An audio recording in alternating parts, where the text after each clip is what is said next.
This episode was brought to you in collaboration with the Female Founders Initiative, introducing our new monthly series. The Female Founders Initiative supports and empowers female entrepreneurs all over Switzerland through a variety of events, workshops, and activities. They've also compiled a map of all the female-led Swiss startups, which you can check out by visiting female-founders.ch.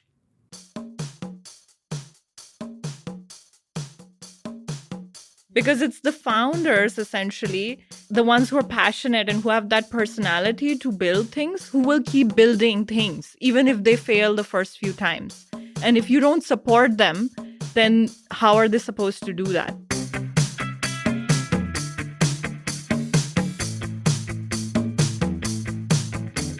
Welcome to the Swisspreneur Show, a podcast about startup stories and learnings from experienced entrepreneurs. If you enjoy listening to our show, make sure to follow the podcast and leave a rating.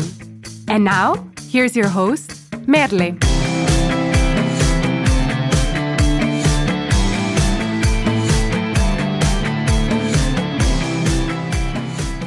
Hi, Ansuya. Hi, Merle. I'm very happy to have you here on the other side of the Swisspreneur podcast. Usually you're sitting in my seat, so I'm very excited to have you here and to hear about your insights and your experiences and dive deeper with you in the next minutes. So thank you for being here. Thank you for having me. Happy to be here. And it's weird for sure to be sitting here. So now I understand. Well, Silvan sat here as well when I first interviewed him. But he did that like years later. So this is already like quick turnaround. But yeah, happy to be here. It's a strong learning curve then. Mm-hmm. Very nice. And Suya, you are the founder of the wellness and inner transformation app Anamii, as well as the CTO and business partner of 33, which is a company that helps other companies with innovative product development by building AI-first applications. Before we go into 33 and the things that you're currently doing, I want to go a little bit back and understand more of where you're coming from, what you've been doing so far, and get to know you a bit personally, I would say. So your family is originally from India. Yes. You were born in the US, and then you basically moved back to India to do your bachelor's in computer science and engineering, and then moved back, basically, to the US for your master's degree in computer science with a focus on machine learning. Can you tell us what motivated you to move back to the US and maybe also why specifically UCLA? Mm-hmm. So I've had, an interesting upbringing, like growing up in India, in Delhi, and then doing my bachelor's in another like smaller city. So while I was doing my bachelor's, I think it was already clear for me that I wanted to pursue higher studies as well. Like my entire family is quite academic, so we're full of like people with higher education degrees, doctors, lawyers, engineers. So that's kind of where we hail from.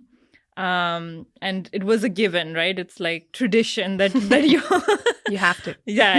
that I will just like study. And I loved studying in general. So school was really like fun place for me. Academics was always fun to do.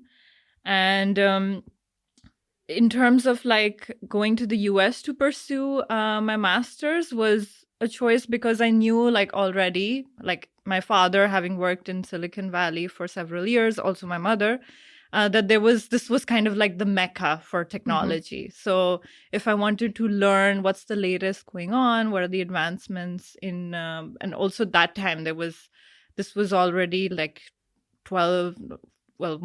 15 years ago, that there was these talks about, there's more going on in machine learning, there's data science as well.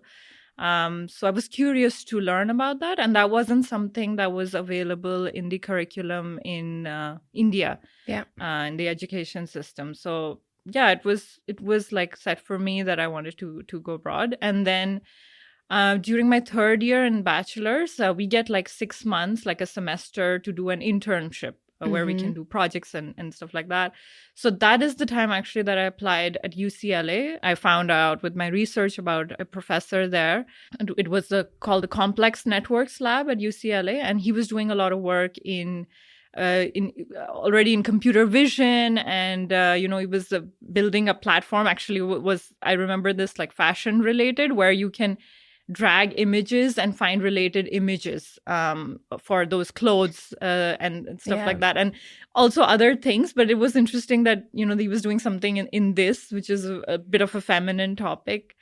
And this was, nowadays people have these tools available, but back then it was a new topic. So I applied for internship there, and I got it. And then I worked on some cool topics. I also published research papers during that time. And that's what helped me also to get into the master's program later on. Okay. Have you been to Silicon Valley before? Yeah, so I was born basically in Silicon Valley. That was my conception and inception into this world. So my parents were working there back when Silicon Valley was Silicon Valley. So, they were working at like Intel, and my dad was an electronics engineer. So it was the golden period when everyone was treated really well. So, signing bonuses was, here's a car, join our company. Wow. And, And my father, he, bought a house in his late 20s already then. So it was a really good time for people who were, coming there to work, immigrants and such. And because he worked there for a really long time, I used to keep going also on summer holidays. So even after we moved back to India, he was still working there for a period of time. And so I was quite connected with the culture. In fact, my friends used to make fun of me back home in Delhi that I was a bit too American, with my accent and some of the things I liked and all of that. So I would say I was always connected to both cultures. It was just coming back to a familiar place when I went again. Like a home away from home. Yeah. Sort of. Exactly. That's very nice. And then after your master's, you joined the Amazon lab. And you stayed there also for 3 years, so also quite some time. Can you tell us a bit about what you worked on during that time at Amazon? Yes. Again, during the master's program, we also get some time to do an internship. So that is the time they had this recruiting in at the university campus, and I got into Amazon already then. For an internship. So Amazon Lab 126 is the one that is in Sunnyvale and Cupertino, so in the Bay Area. And that's also where I later on, they also then offered me full-time position after I graduated. So what they do there is they basically build all the cool hardware that we see and the software related to it. So I worked on the Alexa device that we all know today, and various applications for their Fire TV, Kindle tablets. So it was different from working at the headquarters, which was focused to everything else. So AWS, the e-commerce stuff. And this was because they were also experimenting and building different place devices, what will be there in the future, how will these devices be connected to each other. So, and they would showcase, so that was the first place where they would showcase the next thing. So it was really cool to be in that office. It was rather small also, and quite warm and cozy, and we had a good team. So it was great fun to learn all these things there. It's great. That you were there at that time, and then look how big it is today, and to know okay, that's what it looked like back then, and to see how it grew. That must be amazing. Yeah, it was great, and also to just work with the people that I had in the team, extremely experienced software developers. That is the experience that laid a really strong foundation for me to bringing best practices into how to build robust and scalable software products later on. So even though I didn't spend more than a few years there, but it was a great learning experience. Amazing. And you just said it was a good basis for what came later. So let's talk about your move to Switzerland. What happened? Why were you in Silicon Valley thinking, oh, I should go to Switzerland? That was definitely not the thought that crossed my mind at all. So Switzerland was definitely not on my radar or my map whatsoever. The only other time I'd been to Switzerland, so back in 2000, I want to say 12, I published, so when I was talking about, I was doing research work at UCLA during my internship. So I was still like a bachelor student. I wrote this research paper that got published in a nice Springer publication. And then I got invited to EPFL to present my research paper as a bachelor student. So that was like very unusual and unheard of. And the government of India also like supported that travel. So I got some, extra cash to like go to Lausanne and present the paper. Cool. Yeah. And I felt really good about it because like when I was there, everyone thought that I'm at least a PhD or a postdoc. But I was super young. I was like at least 10, 15 years younger to these people. And, presenting a paper there on stage was such a humbling and honoring experience. But that was my only touch base with Switzerland. And after that, I didn't like think about it. I didn't know much about it. And of course, like as an Indian, we grow up watching this Heidi cartoon. And that's what I knew about like Switzerland. So, but then, as I was working at Amazon, already I knew very early on that I won't be doing this for too long. So I was just drawn to do something like where I would have more impact. Yeah. And that had a little bit more like deeper meaning to me and connection to me. And after like a couple of years working at Amazon, I was like, okay, I know how it goes. I know like there's this career ladder. Like I also got promoted super quickly at Amazon. And so I know like, where my life would go from there. And I don't like that. So I don't like to know like so much, okay, like this is now my life. Yeah. And, there's a very typical way in which people live there and progress in their life. And I mean, to each their own. But for me, it was not something that aligned to me. And then from my network, somebody who had an IT services company in Switzerland, he got to know like what I was doing at Amazon, and he reached out to me. He was like, oh, I need some help with some data analytics topics, and I want to introduce this to Switzerland. So I had started just casually, informally consulting and helping him. And then after a certain point where, and he had also offered that, why don't you come and help, take my company forward in Switzerland. And that time it was too early. Like I just like started Amazon. So I was like, no, I mean, why would I move to Switzerland? Like, I was like, I don't know anything about this place. But then like a year or two later, when I was again thinking about this, I thought about him and I connected again with him. And that's when I decided to, I started to seriously consider like joining him in Switzerland. And I remember that I had told my boss at Amazon that I'm just going for like a weekend trip to New York or something. But I literally I took a flight from California to Zurich, 11-hour flight, just to attend one dinner where he was going to introduce me to like his clients and then fly back the same weekend just to get like a taste of, okay, what kind of work they do. And that kind of like set the whole thing in motion. And that was already for Vichara? Yes, that was Vichara Infotech. This was now the company is no longer there, but this was the company that was catering to essentially building, like they were first doing business intelligence and data warehousing projects for Swiss banks, so Credit Suisse, UBS, and the likes.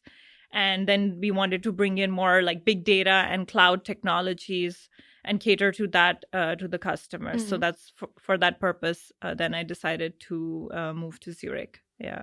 And was it the topics or the things that you were working on here at Vichara that you were like, okay, this is really something that I want to do now. This is super exciting to me. Or what then prompted you to say, okay, let's go to the Heidi land? Yes.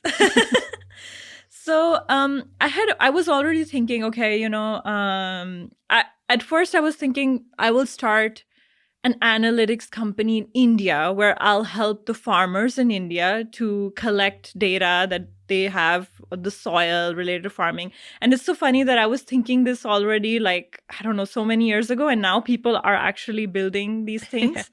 But back then I was like, okay, how does one do this? I had this idea. I was like, okay, but how would I do it? the phones are so old school and India is a chaotic place. I was like, working in India, I don't know if that's going to like suit me anymore.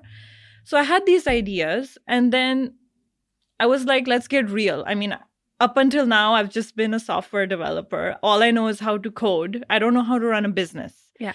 So when the founder and CEO of Vichara, Vivek, when he approached me, what was exciting to me more than the topics was, first of all, I did get along well with him, and that he had basically a small business where I could learn how to run a business. So that was very interesting to me. Yeah.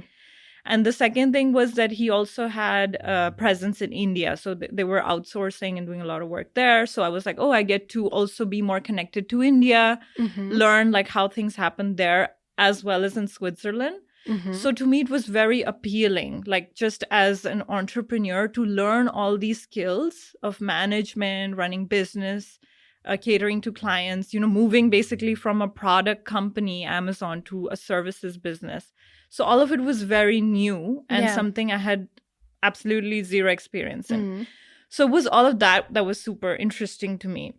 Because the part about the tech, actually the first time I remember then when I entered, I think it was UBS's offices, and I saw how old everything was. Like the laptops were like this old Windows laptops. I was still used to working in Unix, Linux systems, and when I looked at, oh, this is how their application infrastructure is, it's so old school. At first, I was like, what did I just do? I was like, did I just go back to like the Stone Age? Like, I'm just coming from like Silicon Valley and doing this now. So that was, I would say, the least appealing part of it. Yeah. Other stuff was what was more interesting to me.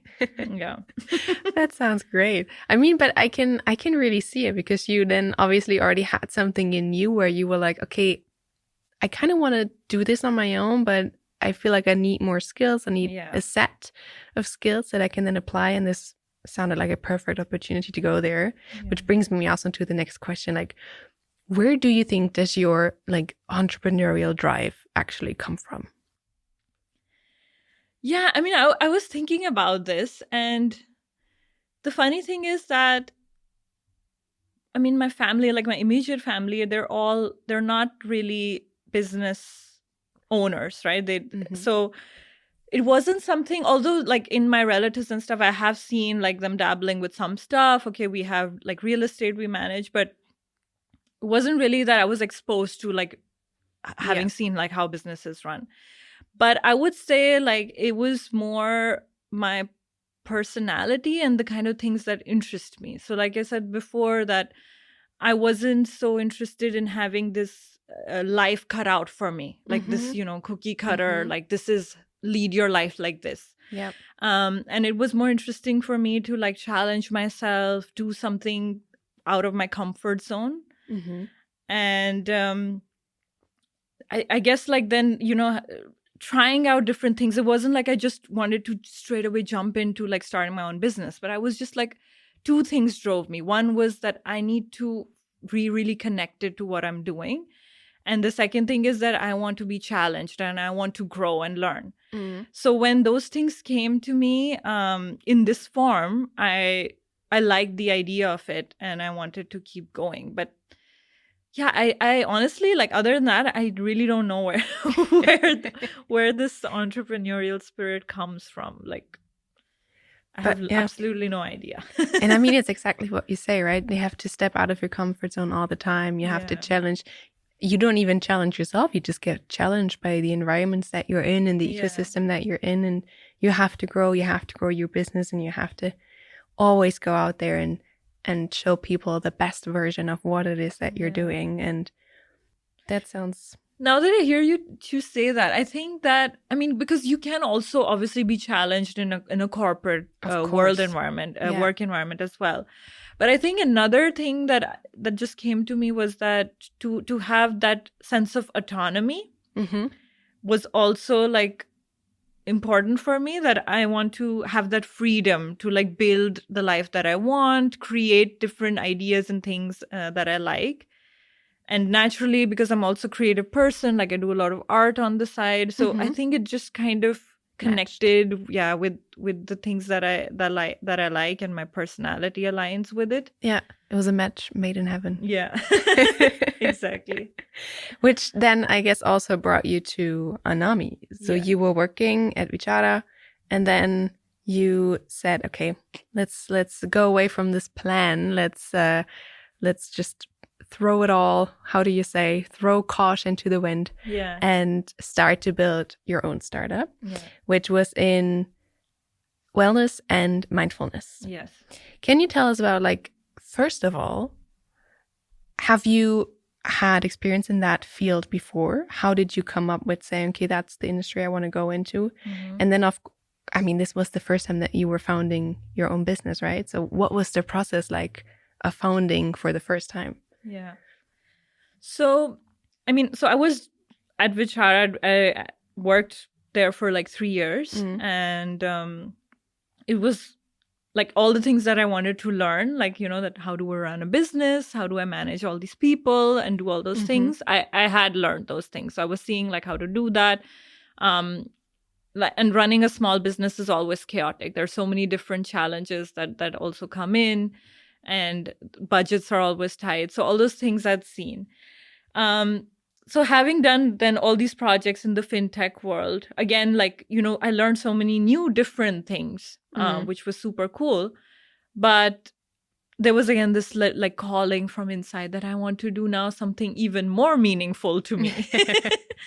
And I had been personally quite involved or like engaged in these kinds of mindfulness, spiritual practices. Again, since, it's been now over 10 years. So more even. So like 12, 13 years probably. And that was something I got interested in because of like problems that I'd seen in my family life, at home, my mother's health and so on. And just like noticing my own like mental health declining. So while I was like doing all these cool things professionally, personally, I was not doing so well. Yeah. And that was also another reason why I wanted to leave Silicon Valley, because I was like not feeling it like that happy there in that kind of environment. But it had also a lot to do with who I was inside. And so over the years, like, I've done quite a bit of like meditation, yogic practices, which helped me so much to get out of that funk that I was in. That then when COVID hit, so this was around, so I started with Vichara in 2017, like the summer of August of 2017, I moved to Zurich. And then around, I guess, March 2020 is when COVID hit. And already then, I had already like a few months before considered that, I don't want to keep doing this job and I want to build something of my own. And the spiritual, like mindfulness topics were the ones that resonated with me the most. This friend of mine who was also the co-founder of Anamii, he was also quite involved in both the technology aspect of things and also the mindfulness aspect of things. So I used to brainstorm ideas with him. Okay. And then when COVID hit, I had already started an Instagram account with a different name than Anamii. And I was posting a lot of like mindfulness, meditation, yoga related posts, educational posts, which had done really, really well during that time, because when that pandemic hit, a lot of people, including myself, were extremely petrified. Like, what's going to happen? This was completely unforeseen.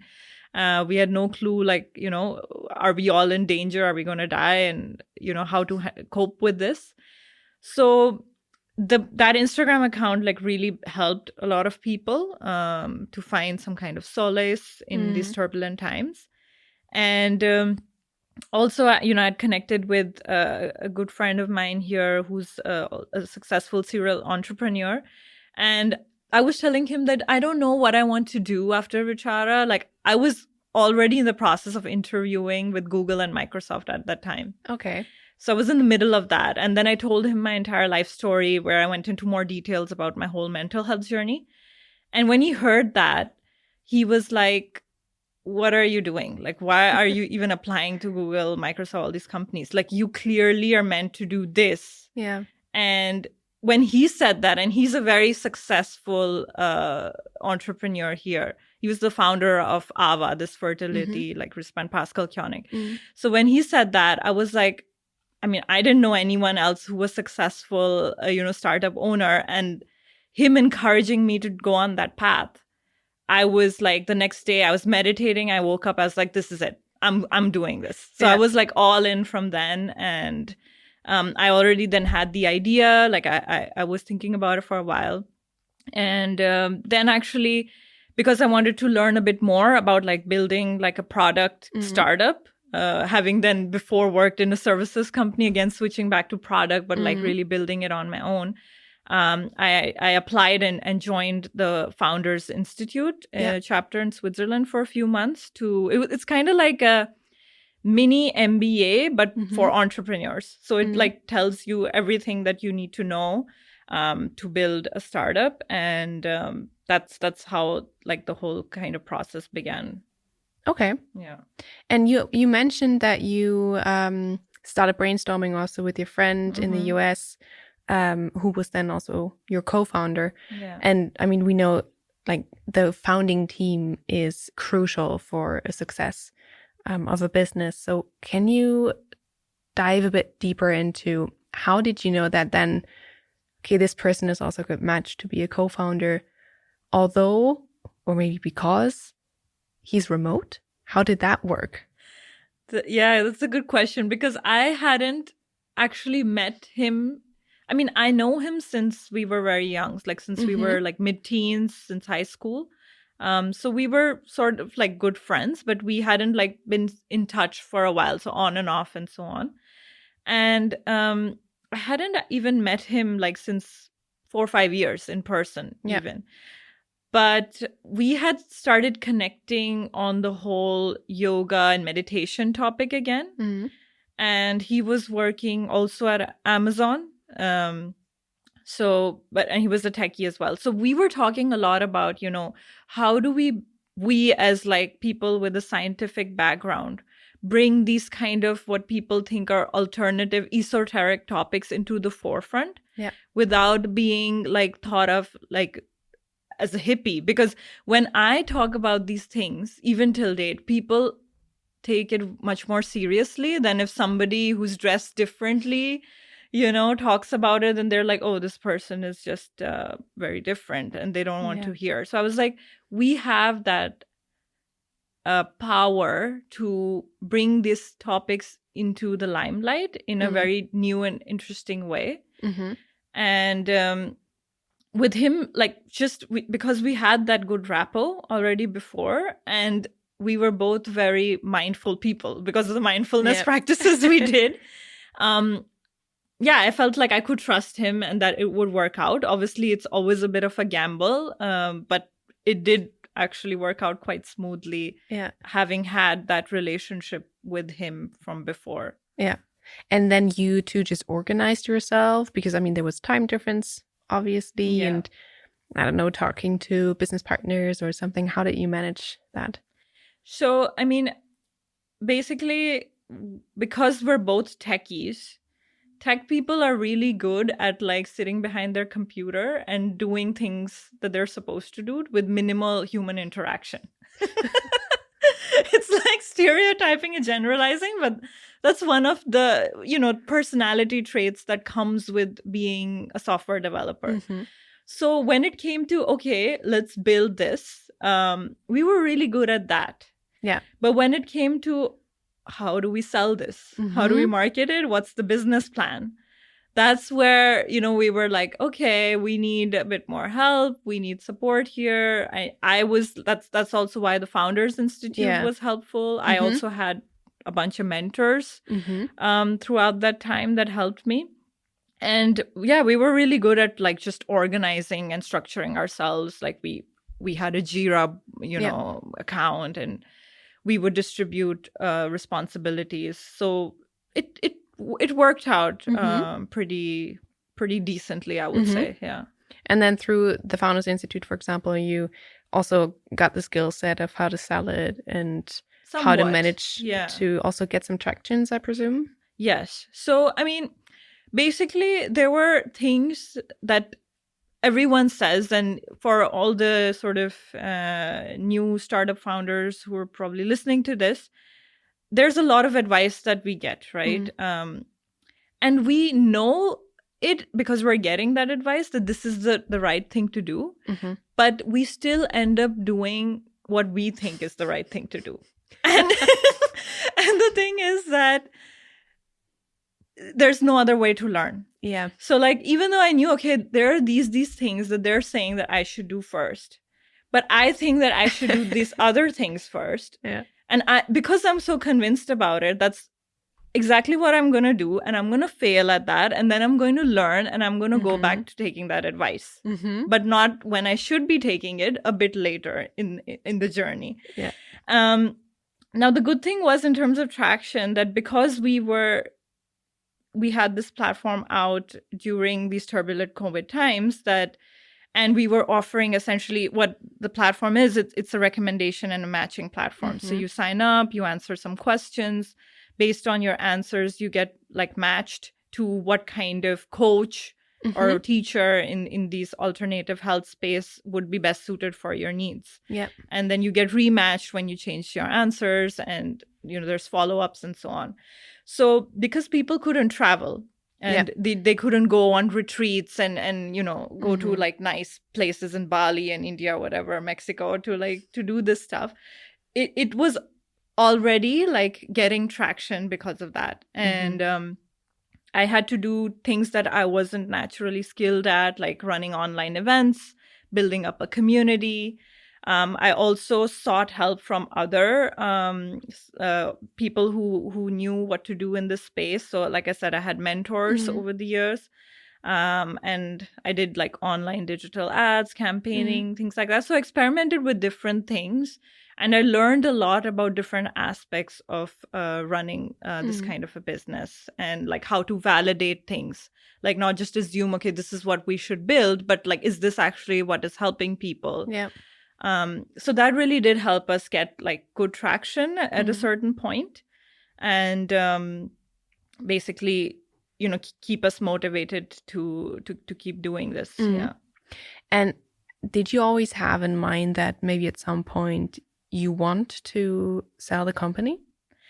Not really, no, because this was something which was so close to like meaningful to me. Yeah. Like it was really nice for me. At one point, honestly, I had become a life coach, even though I was not like certified to do so. So I remember like there were customers and, they're writing these super long passages of the problems that they have. And then I'm getting on calls with them, helping them, like, how do I like find you the right people to connect you with and so on. It was really touching to see that people were getting help that they needed and that I could connect them to the right people. So it was just something so like impactful and meaningful that I didn't think that I wanted to sell this. It was just something I thought, okay, I want to keep building this. I want to do more. I mean, I still have a bunch of ideas on different things. So yeah, that was kind of the direction that I wanted to take the company. And then at what point, because I mean, that is at the end what happened actually, you sold it.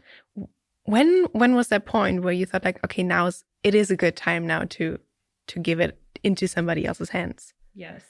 So I think about a year into officially we founded an AG and I was basically doing this full time with like no income coming in either because this is a, matchmaking sort of marketplace kind of platform. There wasn't enough revenues coming in that I could fully like support myself off of this just yet. Okay. That was one idea that started coming into my head. And the second thing was the Swiss government wrote me a letter. So I work here on a B permit, which is a work permit, which essentially means that I can only live in Switzerland if I am lawfully, gainfully employed. And when they saw, okay, I started this company, they didn't look at it like that it's a tech company. Okay. So they thought that I've left all the tech stuff and now become like some kind of spiritual coach now. And that's what I'm doing. So they wrote me a letter. Actually, first they renewed my permit. So I was like, oh, okay, all's good. Because I had like spoken to immigration lawyers before, and I did my research before I went all into this. Yeah. So they renewed my permit. I went to India for a couple of months in the winter time. And then when I come back, I see there was a letter in the mailbox from them saying that what you're doing is not in alignment with your skill set. And if you don't get like a job in your area of expertise, you need to leave the country. And they gave me a year for it. So it was not like you need to leave the country now. Mm-hmm. So when I saw that, I was like, oh, okay, blank. And then first I thought, okay, I mean, seems weird. I'm going to fight this and I'm going to try to like get them to understand this. So, I mean, I at this point, I had a couple of people like Pascal Koenig in my network who were willing to write a letter to them. I even wrote to the Swiss Startup Association. They also wrote a letter supporting me on this. But then they wanted, like the Swiss government wanted like a bunch of documents to prove like the business plan and everything to like see like what exactly I was going to build and stuff. And there was a whole big process to it. And then I looked at my bank account as well. And I was like, okay, do I want to do all this like paperwork, this headache to go through all this? Or maybe I can just get like a nice part-time job in the startup world where I can learn some stuff that I can apply as well to Anamii, support myself financially while still run Anamii and get the government off my back. Yeah. So that's then what I decided to do. And that's actually the story of how I joined 33. And while I was doing that and I joined 33 and, I started working there, my focus shifted. So it wasn't easy to run two startups at the same time, of course. And also, so then all the effort and the focus I needed to scale Anamii was not getting put. Yeah. So at a certain point, I did start questioning, okay, like I'm not doing justice to this business. What should I do with it? And just when I had that thought of what should I do with it, these founders found me and they were like, oh, we are wanting to build exactly what you've built. Can we buy your company? Okay. So I was like, all right, divine intervention. Yeah. Sure. 6 months of conversation. And then I was like, sure. Yeah. Here you go. And for your co-founder, that was also fine? I mean, we had conversations about it. We also like put in a lot. Like we had cycles where we really were like, okay, let's give this one final shot. Let's try to really put in our brains together and see if can we really do this. And as I mentioned before, like both my co-founder and I had very similar skill sets. So we're both techies. We know certain things really well and certain things we didn't know that well. And previously, I had also actually been actively looking for a third co-founder who could be having the sales and marketing skills to join the team, which I wasn't very successful in finding the right person. So when these two women approached me, who had exactly that, their skill set was the complete complement of ours. And then all the conversations we had with them, our values aligned, our vision and mission aligned. So I felt like I just wanted what I had built to be bigger and to really help people. And for me, it was no longer important if I'm the one running it or if I'm just helping somebody else run it who could do this better. And when I found those people, I was like, this is for the good of the company. Yeah. So that's what we did. This episode was brought to you by Google Cloud, a partner that needs no introduction. What you might not have heard of, though, is that Google offers a Google for Startups cloud program where they give you access to startup experts, technical training, business support, and cover your Google Cloud costs up to $200,000 for 2 years, or even $350,000 if you're an AI startup. Scale your startup faster and smarter with Google Cloud.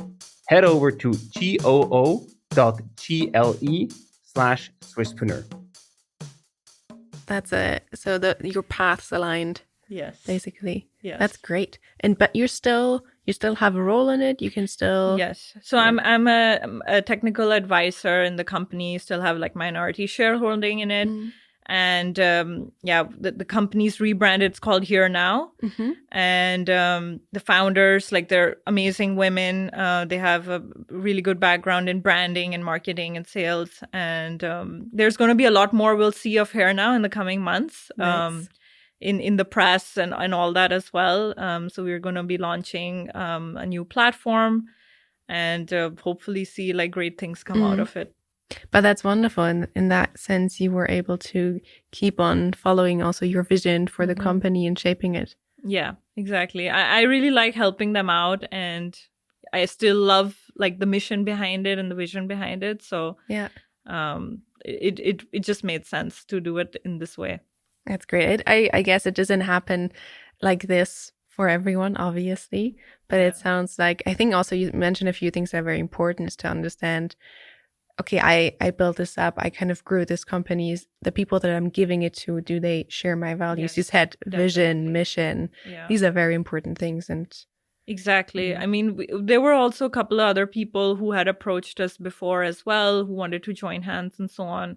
And it was very important to us that, you know, it's the right people. They see the value. They all, and we all shared the kind of the same, the same values as I mentioned, that were aligned. And luckily, I've been quite lucky in this space, like that all the people that I've like partnered up with, that alignment has been there. So that's always been like very important for me. So it's like, if you have the right people and the right team like working together, then you can build great things. Yeah. But that connection and alignment has to be there. Yeah. And talking about building things, smooth transition now. We now mark the year 2022, I think, which is when you joined 33. Can you tell us a bit, like you already mentioned, okay, I had to look for a job and then I joined 33, but how did that actually happen?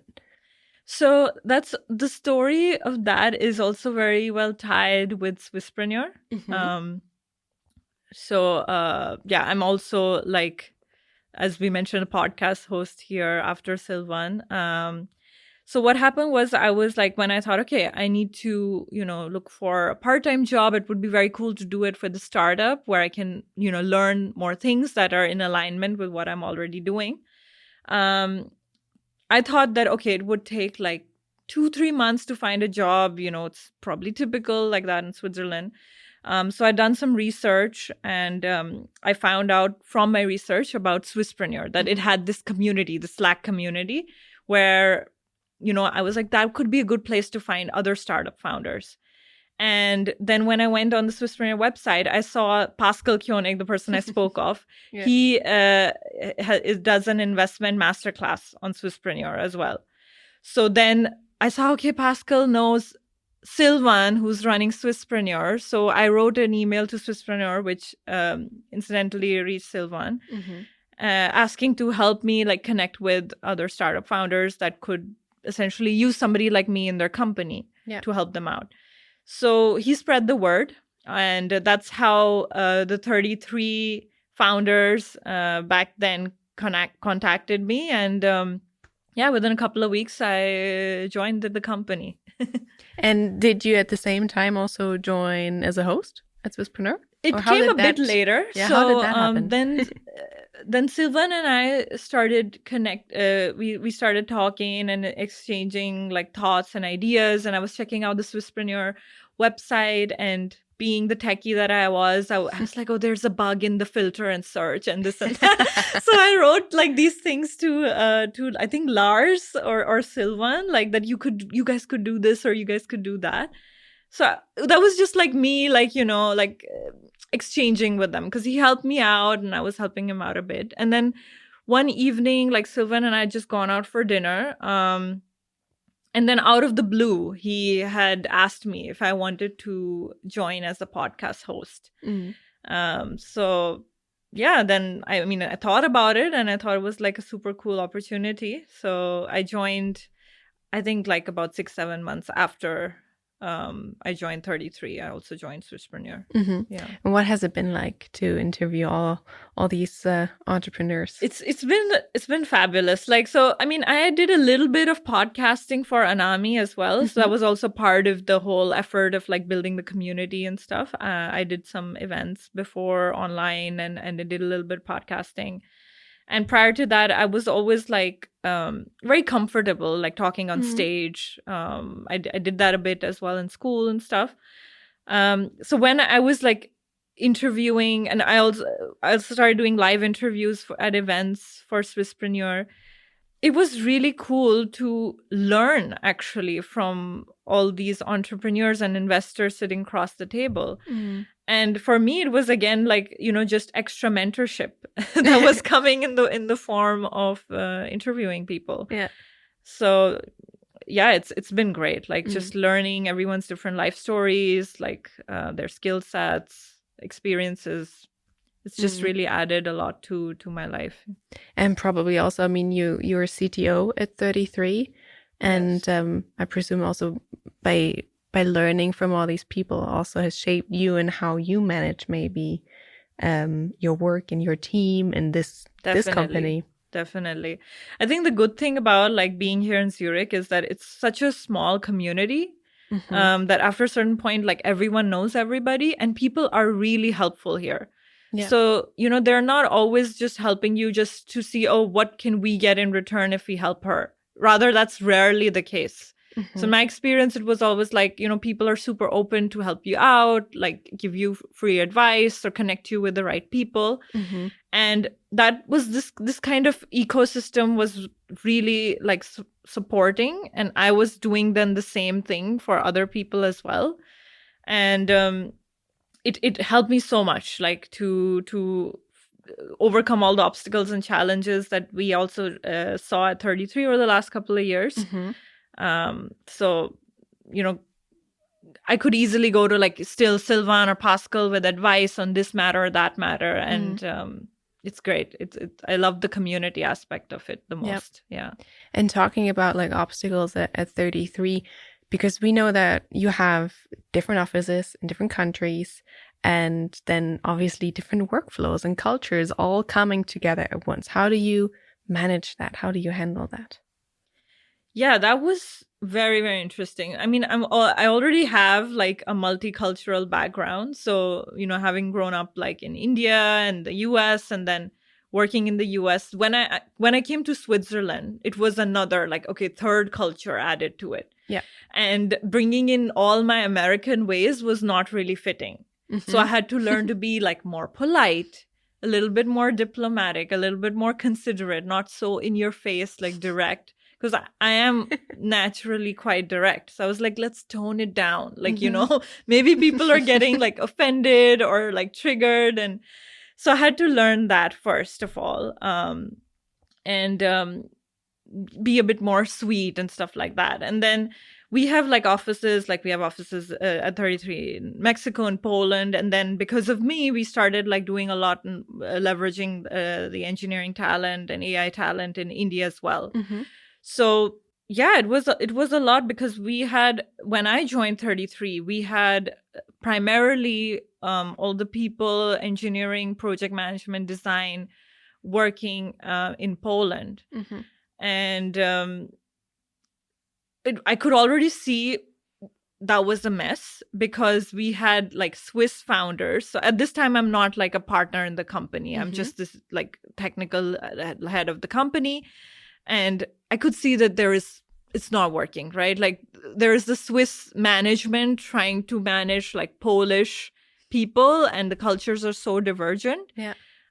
It was a bit chaotic. So like really going in and understanding, like naturally, I think I also have this interest in like understanding people, how they think, why they do what they do, how they do it. So that I guess natural interest also helped in like cleaning up the mess that was there. And then bringing in Indian people, managing them, like that's a whole different other story.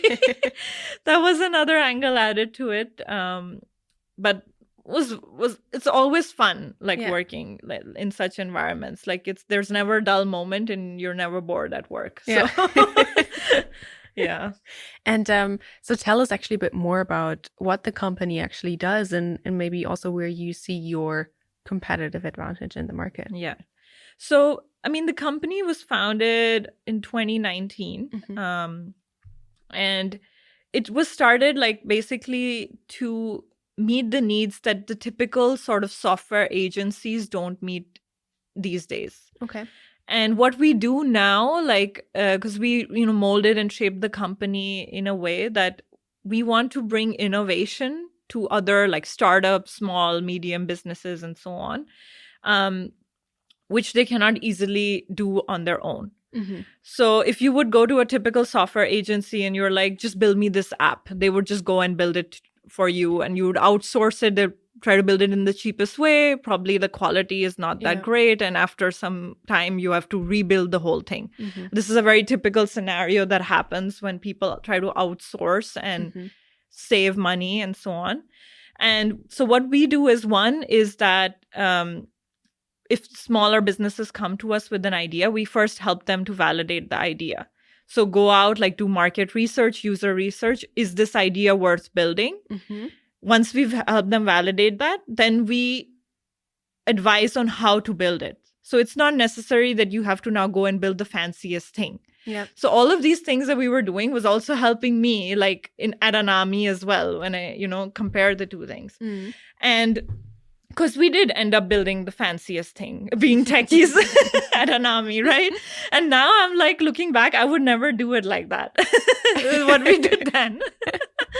So there are different ways in which you can leverage technology, because there's so many like open source tools out there, and now with AI. Yeah. So that's what we do really well. So we help companies to build things smartly and leverage all those tools and technologies that are out there. The other thing that we help companies do is to bring more AI into their products. Like me having a background in machine learning, and also that's what I've been working on for the past year, and rather 2 years, is setting up this like AI hub in India and leveraging that talent. So now with the blow up of generative AI and large language models, we're helping in various industries, fintech, of course, because I did work quite a bit in that area when I moved here to Switzerland. Then also legal tech, health tech, and pharma. So in different domains, like how do you leverage the power of AI to boost your product that can then help you also generate more business, manage your customers better, manage your data better. So these are the things that we're really good at. And the third thing is digital transformation. So in Switzerland, there are a lot of old school companies still, right? Like family run businesses or very old businesses that are in manufacturing or in pharma and healthcare and biotech and so on. And in order for them to, like, you can't be like, oh, you have all this old tech and now let's do AI. Yeah. Like there's a huge gap between that. So the first thing you have to do is to transform your applications and your infrastructure to be up to par with the new age digital technologies, and then be able to leverage AI. So that's like moving your applications, for example, to the cloud. So leveraging cloud tools and technologies, for example. And for that, like we have like partnered with companies like DoIt, which is a big global player that helps various companies move to the cloud and leverage cloud technologies, also AI services that are on the cloud. So these are the things that we also do really well. So it's essentially, that's why we call ourselves, innovation studio, because that's what we try to help companies build their products in that manner. So it's also part of a consultancy is also part of it, right? Exactly. Yeah. Because you have to guide the companies through the process. Yeah. So we do both consulting part of it, but we don't just consult and leave it at that, which is what like a lot of the big fours would do, or, these kinds of consulting companies do. But we're also very hands-on with it. And because now I've set up, our engineering and AI teams in India, we're able to leverage that talent in India and offer them really good price to it as well. And because we go AI first, so we also do it very smartly. Like if you come with an idea, business idea, and you're like, I want to build this. For the prototype, I'm not just going to be like, oh, let's go build like this big fancy thing. You can do it these days with low code, no code tools. You can do it with AI tools and technology. And that's where we come in and try to help them out. So also very interesting for small businesses that don't have the financial means yet to go, like you said, all fancy. Exactly. It's like the goal for us is to, build 80% of the features with less than 90% of what the cost would have been, if you were to build it like full scale. Yeah. I love when you talk about it, you're super excited.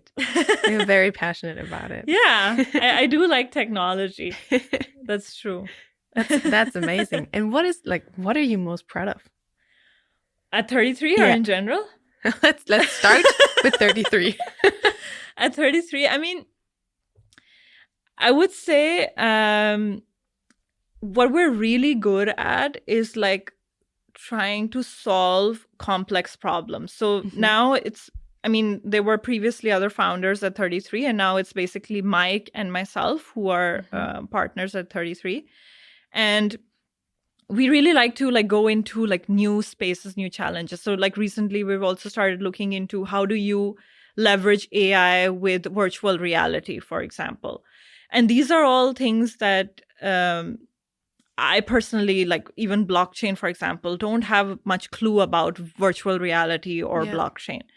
But every time like there's something new that comes into the picture, like that's something I like to explore on and see like, oh, how do we solve this? So I like solving complex problems as a personality trait. And I think that we did that really well, that over the years, technology has been changing so rapidly.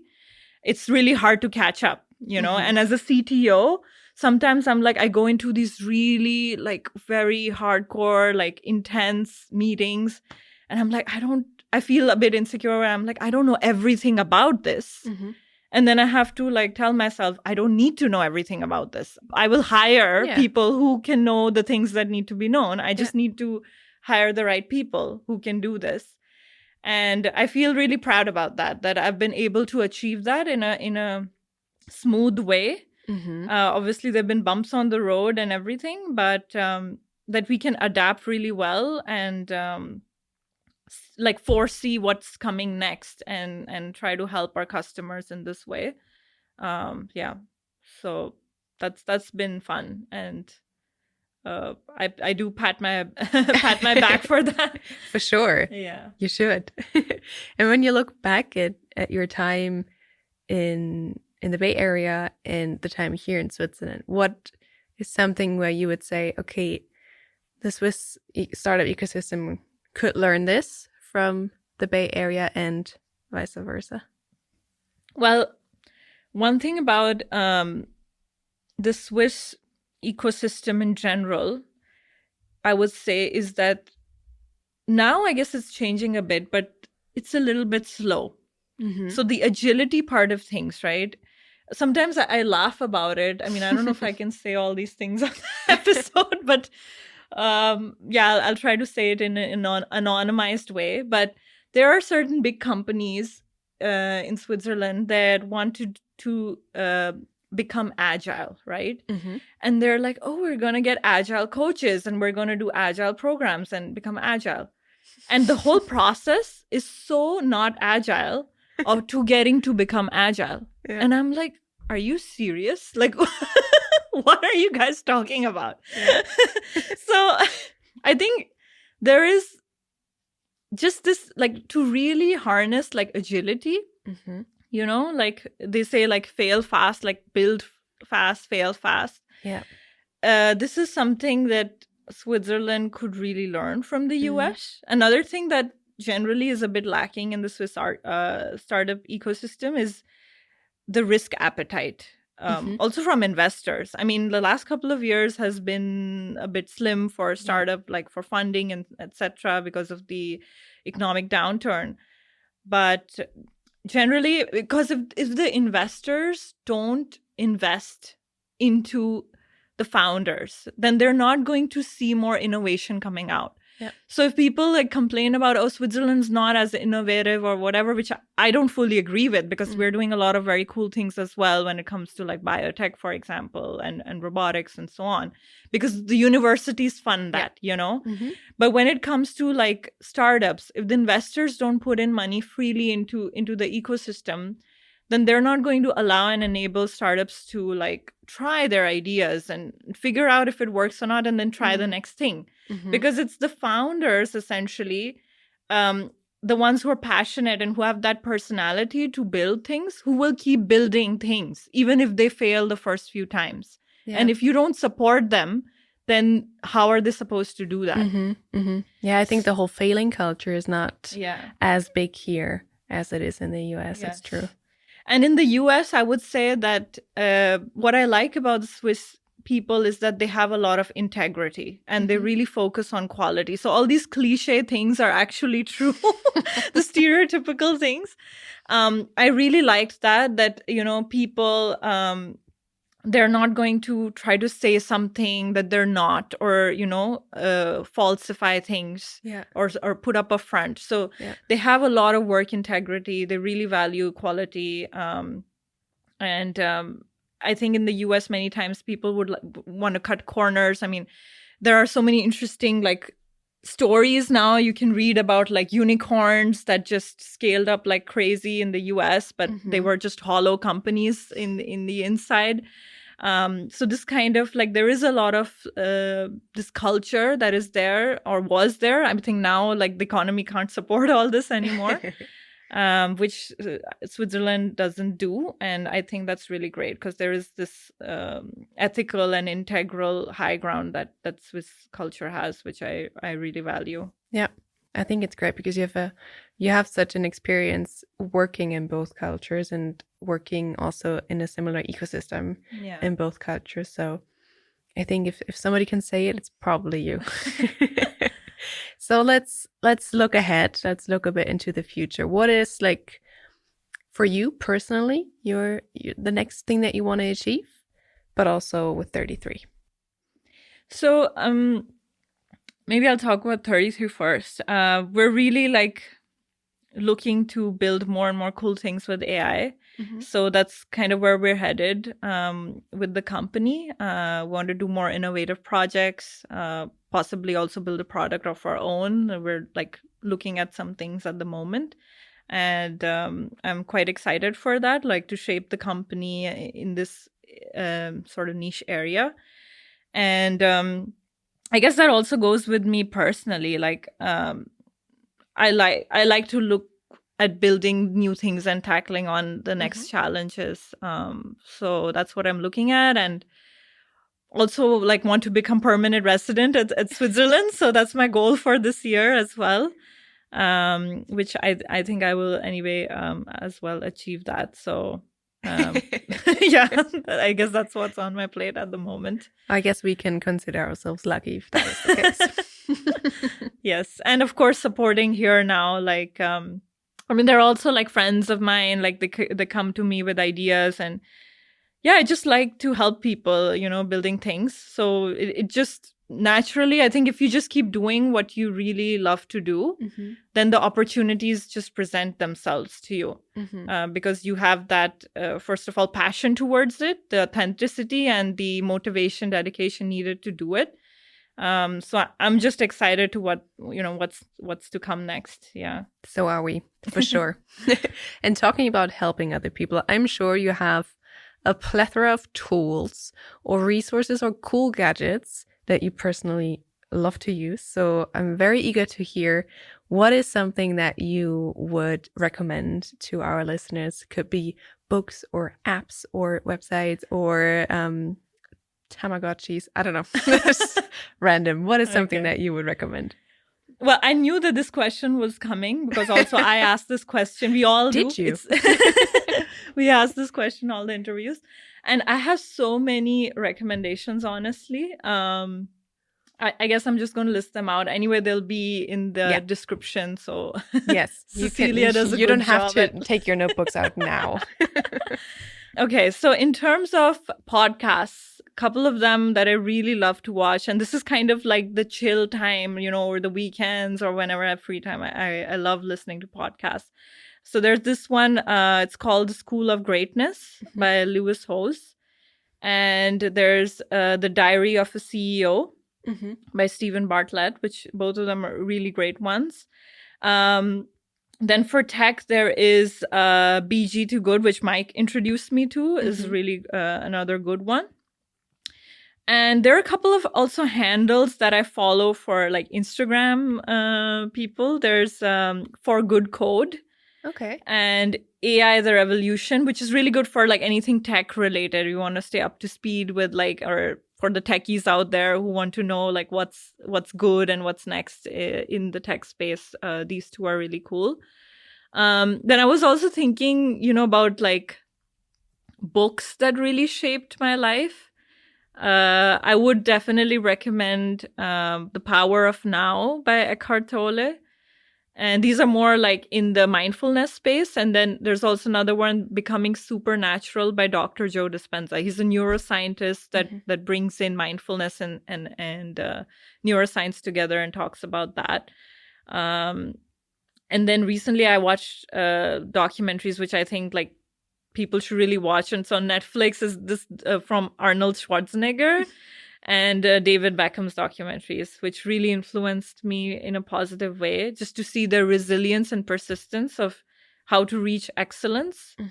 And also Naval Ravikant, he writes great articles on how to build wealth and happiness. His book, The Almanac, is also a bestseller, really popular one.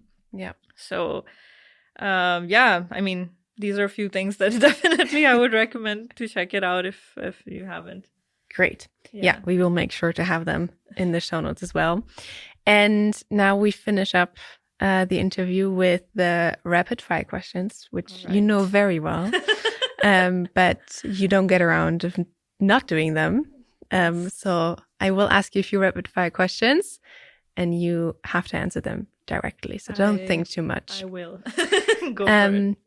And because you did not mention an app now, I will actually start with that one. What's your favorite app on your phone? Wow. Okay. Well, the funny thing is that me being like a tech person, I really don't like to use a lot of app and gadgets because I'm on the laptop like pretty much all the time. So for podcasts and books, it's like, okay, I'm learning stuff. But otherwise, I'm bad with apps. Like, I don't want to download anything unless it's like a meditation related app or something. I guess I would say no, I don't use it anymore because I do some different meditations, but Headspace is a really good app for like starting off with meditation. So that's what I will recommend. Okay. Or maybe the do not disturb function on your iPhone. Yes, I love the do not disturb function on the app. Okay, next question. Dead or alive, who would you love to interview? Dead or alive, who would I love to interview? Wow. Okay. I would actually love to interview, well, 2 people that I can think of, or 3 people even. Okay, this is not as rapid, but Dr. Joe Dispenza for sure. He's amazing. I went to his advanced like meditation retreat last year, and he's a genius. Like the way he talks and everything. I would love to interview him. I would love to interview Meera Murati, like the CTO of OpenAI. I mean, honestly, in the last 6.5 years, I've only spoken to one other female CTO, apart from myself, who I also talk to. So I would love to interview her, biggest AI company at the moment. And there was this other, again, amazing woman, Neri Oxman. I found her on Netflix. She's a professor at MIT Media Lab. And she's amazing at like bringing together biology, material design. And she builds these beautiful designs, very intricate designs, like combining different, like it's called bioarchitecture, different fields together. And she's brilliant. So yeah, these 3 people. Sounds amazing. I would definitely listen. And they're all living, so it's possible that it happens. Next on your list. Yeah. If you would found another startup again, in which industry would you do it? Okay. Wow.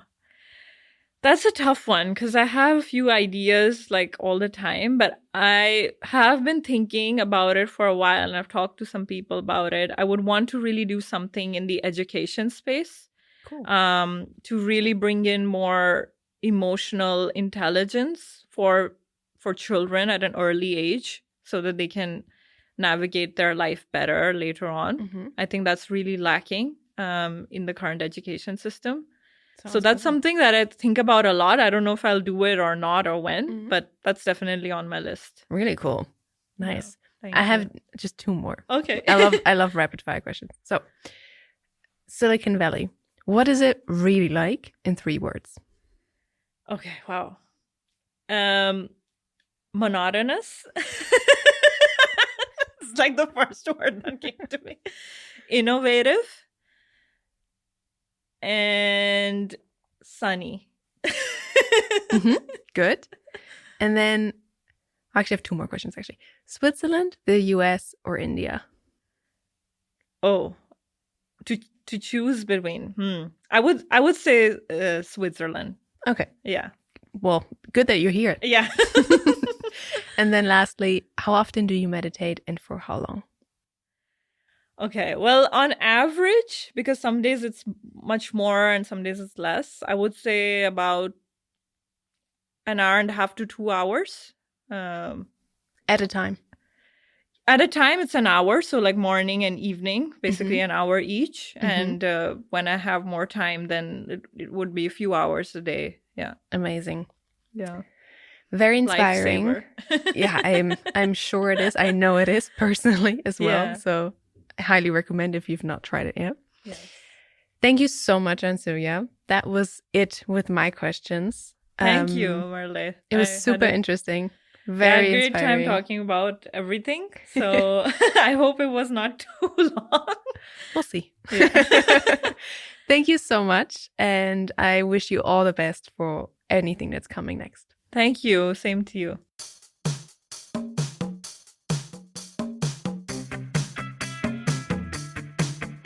We hope you enjoyed today's episode. If you did, you can support us by rating our show on Apple Podcasts.